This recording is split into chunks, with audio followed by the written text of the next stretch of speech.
Reels वाली बहू। प्रज्ञा को रील्स बनाने का बड़ा ही क्रेज है और वो दिन भर रील्स बनाती रहती है, खाते पीते घूमते फिरते घर में कॉलेज में।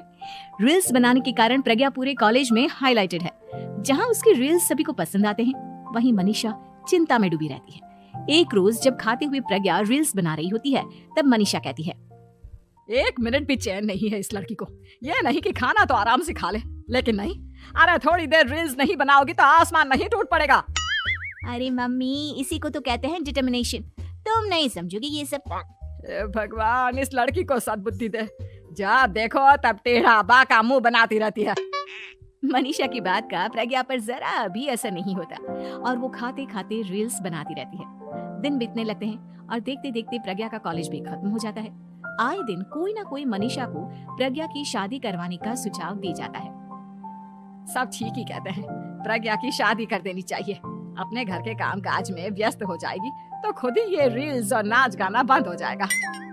मनीषा और प्रेम प्रज्ञा के लिए एक अच्छा लड़का ढूंढने लगते हैं और तभी विकी का रिश्ता प्रज्ञा के लिए आता है, जिसने प्रज्ञा को उसकी रील्स देखकर पसंद कर लिया था। अगले दिन विकी अपने माता पिता के साथ प्रज्ञा के घर पहुंच जाता है और प्रज्ञा साड़ी पहने हाथों में चाय की ट्रे लिए उनके सामने आती है। जब विकी को पसंद है तो हमें भी बहू पसंद है। बहन जी, आप बारात की तैयारी कीजिए। एक बार लड़का लड़की अकेले में बात कर ले तो अच्छा रहेगा। हाँ हाँ, क्यों नहीं। मनीषा विकी को प्रज्ञा के कमरे में भेजती है, जहाँ प्रज्ञा पहले से ही रील्स बना रही होती है। तभी विकी कहता है, आ गए आपके साजन जी। हमारे साथ ये रील्स कंप्लीट करती तो और भी अच्छा रहता। अच्छा जी, अब आ ही गए हैं तो बना ही लेती हूँ आपके साथ। दोनों मिलकर रील्स बनाते हैं। जब वी मीट और तुरंत पोस्ट भी कर देते हैं। फिर विकी कहता है, जब आप साड़ी में चाय लेकर आई तब मुझे लगा कि कहीं मैं गलत घर में तो नहीं आ गया। अब सही है। दोनों की शादी पक्की हो जाती है और शादी के दिन भी प्रज्ञा रील्स बनाने से चुकती नहीं। यहाँ तक कि बारात के समय भी नाचते हुए रील्स बनाती है। सभी लोग प्रज्ञा की तारीफ के पुल बांध देते हैं और प्रज्ञा नाचती गाती अपने ससुराल चली जाती है। सब कुछ अच्छा चल रहा होता है। प्रज्ञा यहाँ भी दिन भर हर चीज की रील्स बनाती रहती है। लेकिन कुछ दिनों के बाद जब सुनीता कहती है, बहू, ये रील्स के साथ साथ कुछ काम भी कर लिया करो। वैसे तुझे और क्या क्या बनाना आता है?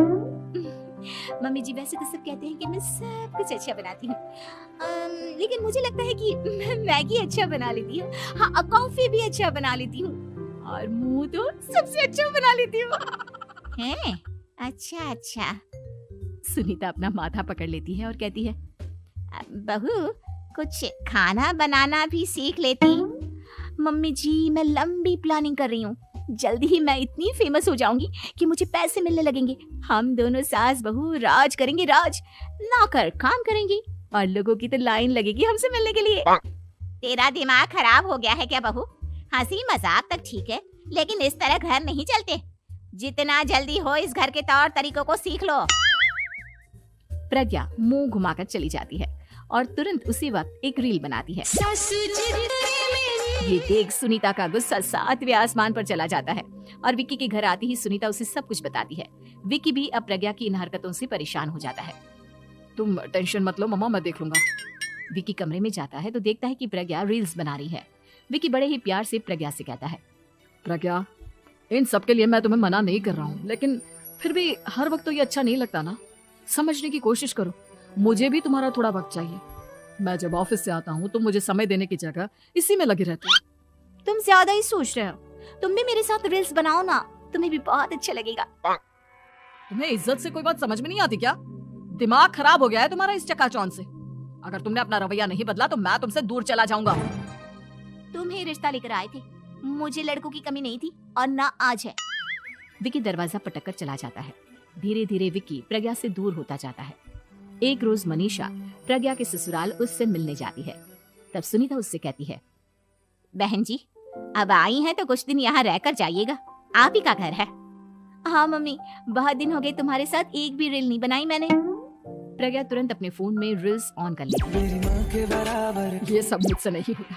तेरा ये भूत अभी तक नहीं उतरा क्या? बहन जी, आप कुछ कहती नहीं क्या इसे? जब आप ही कुछ नहीं कर पाई तो मैं कर ही क्या सकती हूँ। सास तो वैसी ही बदनाम है। शाम को घर की लाइट चली जाती है और मनीषा प्रज्ञा से कहती है, मेरे घुटनों में बहुत दर्द हो रहा है, तू लाइट का कुछ इंतजाम करना बेटा। अच्छा कैंडल जला देती हूँ मम्मा। प्रज्ञा गाते हुए कैंडल जलाती है और खिड़की के पर्दे के पास रख देती है।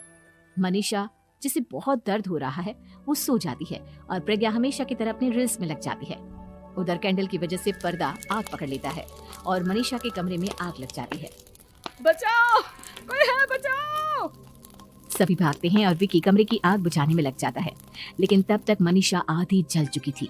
मनीषा की हालत देख प्रज्ञा रोने लगती है। विकी मनीषा को तुरंत हॉस्पिटल ले जाता है और उसे एडमिट कराता है। विकी प्रज्ञा से कहता है, देख लिया ना, तुम्हारे इस नाच गाने की वजह से आज तुम्हारी माँ की जान जाते जाते रह गई। अब पता नहीं तुम और क्या चाहती हो। उधर डॉक्टर कहते हैं, इनकी हालत बहुत नाजुक है, आधे से ज्यादा जल चुकी है। प्रज्ञा रोती हुई मंदिर में जाती है और भगवान के आगे जाकर कहती है, भगवान मेरी माँ को ठीक कर दो, मैं कसम खाती हूँ हाथ से ये रील्स बनाना छोड़ दूंगी, बस मुझे मेरी माँ वापस मिल जाए। 2 दिन बीत जाते हैं और मनीषा खतरे से बाहर आ जाती है। पेशेंट अब ठीक है, आप लोग उनसे मिल सकते हो। सब कोई मनीषा से मिलता है और प्रज्ञा सबके सामने अपना फोन तोड़ देती है। मुझे माफ कर दो मम्मा, मैंने तुम लोगों की बातों को नजरअंदाज किया। बेटा कोई भी चीज जरूरत से ज्यादा खराब है। मैंने तुम्हें रील्स बनाने से कभी मना नहीं किया, लेकिन हर वक्त एक ही चीज तो सही नहीं है। मैं समझ गई हूँ मम्मा, आई एम सॉरी। प्रज्ञा उस दिन से रील्स बनाना छोड़ देती है और पूरी तरह से अपने घर में लग जाती है।